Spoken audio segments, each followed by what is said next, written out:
Welcome back. Everyone wants a few quick weight loss tips, right? It is. Right? Our next guest has some you could try on this morning. That's right. Dr. Mehmet Oz, seen there, talking to Richard Simmons, is celebrating his 100th show tomorrow. The doctor is in answering our questions about weight loss. Good morning to you. Good morning. It's great to have you live in the studio.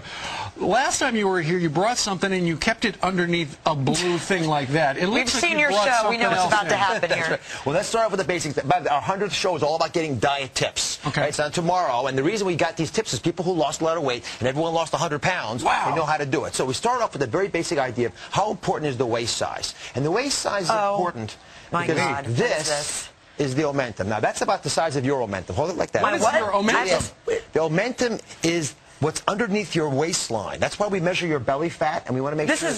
This is real? That's real. That's a pot belly. Yeah. Let me show you. If you've got 2 extra inches, so the average female should have about a 32.5-inch waist. Average guy, 35-inch waist. Okay. But if you've got 2 inches extra... jeez. You've got this. Steve, come over here, Steve. Come over here and hold it.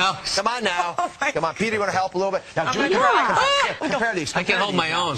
You can hold my own.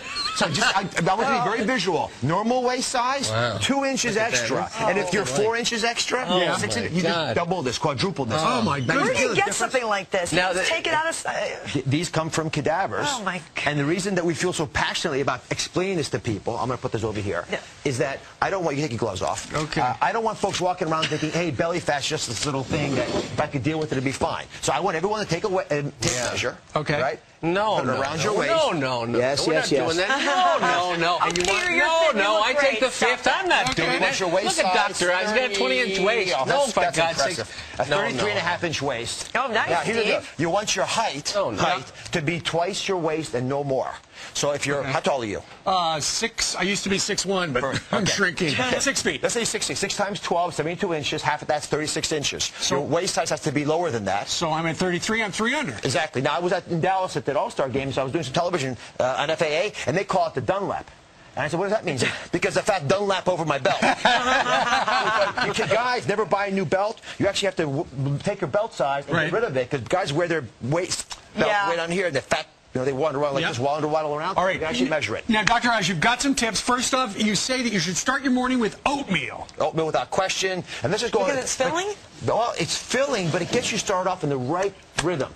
If you have oatmeal, blueberries, nuts, these are wonderful foods because they satiate you, and the fiber actually releases the sugar very slowly into your bloodstream, so you don't create the metabolic headaches that so often occur. Speaking of metabolism, green tea, wonderful tool to add instead of coffee once in a while. It's got a quarter of the caffeine of coffee, but it's young tea. That's why it's green, hasn't oxidized, gives you lots of those polyphenols that you know will stimulate your metabolism.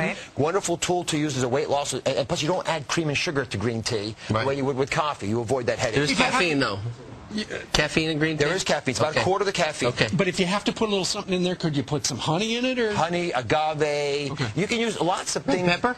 Peppers, I love. I threw this all over my pizza last night. This is one of the big secrets, I What does tell you. this do? Capsaicin found in red peppers. It actually reduces your appetite at the next meal. So if you have a spicy breakfast, but add these to your eggs, for example, in the morning, then for lunch you actually on average eat less.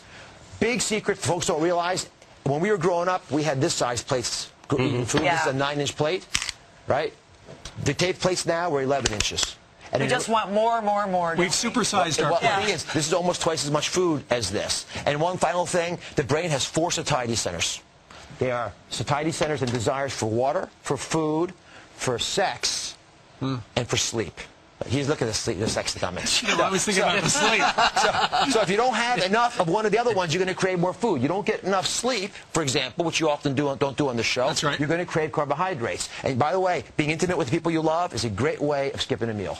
Let's go have sex right now. We love his advice, don't we? Dr. Oz. All right, Dr. Oz. Great pleasure. Congratulations on your show, by the way. 100th episode. Great show. Thank you. That's a fantastic show. You're very You're working with a lot of people I used to work with, too, so that's why. It's great stuff. Thank you very much for that. All right.